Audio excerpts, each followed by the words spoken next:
There have been a few more NHL RFA signed new contracts, including the Ottawa Senators and Buffalo Sabres getting deals done. We'll jump into those details coming up next.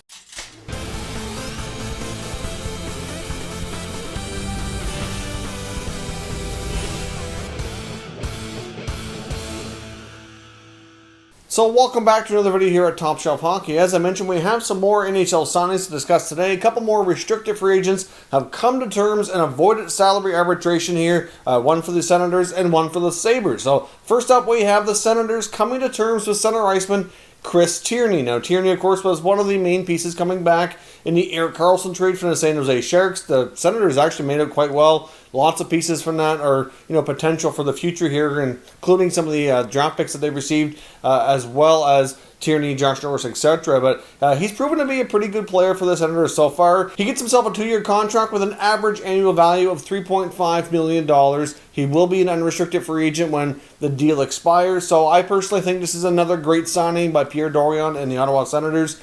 Gives them a couple years to really evaluate where he fits, along with all of their other center prospects that are continuing to develop. Of course, they have Colin White. We don't know what his long-term future holds, where he really fits in the lineup. He could end up being a winger as well. They still have Logan Brown, Josh Norris, and some others in the system as well now that they need to take a look at. It's not clear if newly drafted Tim Stützle will be a winger or a center. So there's a lot of question marks that they can kind of sort through and work out. I mean, Tierney ideally is not a top 6 center, but he's had to play a lot of top 6 minutes during his time in Ottawa, given the lack of depth right now. But longer term, I could still see a scenario possibly unfolding where he does re-sign with the team beyond that 2-year contract, assuming everything else falls into place with a lot of their prospects kind of developing the way they're hoping. He could end up being a solid number 3 guy, kind of play the similar type of role that we saw with Jean-Gabriel Pageau before he was traded. He's good on the PK, can score some shorthanded goals, good on face-offs, good defensive awareness, and he's able to chip in and move in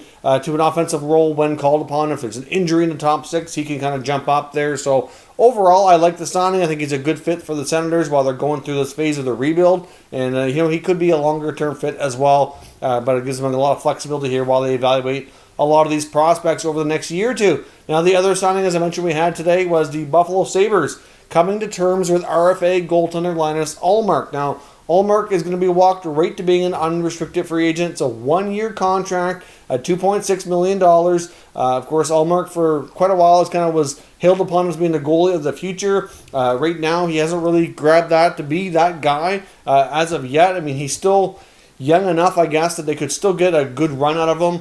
He's into his later 20s now, but he still has some potential there. Like, he had a decent year last year, especially considering what the team accomplished. Like, he had a .905 save percentage, which may not be great, but he also had a 2.69. Like, just considering the team, I just don't think it was all that terrible, but certainly could be better at the same time. So for a player like him, he gets a decent contract for another year. The Sabres are real big on these short-term deals right now, so they have more cap flexibility here over the next 1 to 2 years, so they can kind of decide what the future of this team holds. They don't have a lot of long-term deals outside of Jack Eichel and Jeff Skinner. There's not a ton of contracts. There's a lot of players on expiring short-term deals between this year and the year after, so it gives them a chance to really evaluate what they have, and we'll see if Ullmark plays into being a longer-term part of the goaltending solution in Buffalo, or if they decide to go in a different direction after the coming season. I mean, they do still have Ukko-Pekka Luukkonen, who could be the goalie of the future. Again, he went through a lot of injuries last year,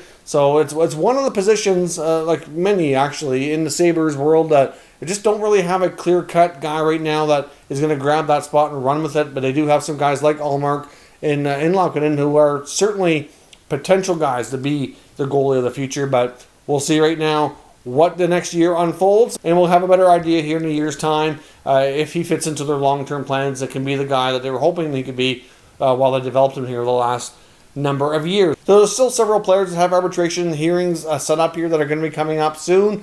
So we still have a number of players who could come to terms ahead of time. Once again, the rules have changed slightly this year. Once a hearing actually starts, they cannot go back to renegotiate on their own. They have to let the process play out and let the arbitrator determine what the contract is going to be. On larger contracts, of course, over $4.5 million, teams do have the option to walk away, but I don't think we're going to see a whole lot of that this offseason. I don't think there's too many players that have arbitration rights that are going to really fall into that category. But we will see as the rest of these RFAs play out. There's still a number of RFAs as well who don't have arbitration rights that are going to have negotiations probably drug out for a while. We're looking at players like Matthew Barzal, Jake DeBrusk, name a couple of prime examples of that. A lot of uncertainty around their futures, what kind of contracts they're going to get. Could they be traded? Could they be offer sheeted? Offer sheets don't seem too likely right now because there's only a couple teams that could do it, and I'm not sure they really have an appetite for that. So we'll see what happens, but we still have plenty more players that we're waiting on to get new deals for next year and beyond. So let me know your thoughts on these signings down below in the comments, and we can discuss further. If you're new to the channel, consider subscribing and turning on your notifications so you don't miss any future content. And give this video a thumbs up if you enjoyed it. I'd appreciate it if you did. As always, thank you for watching, and I'll catch you next time.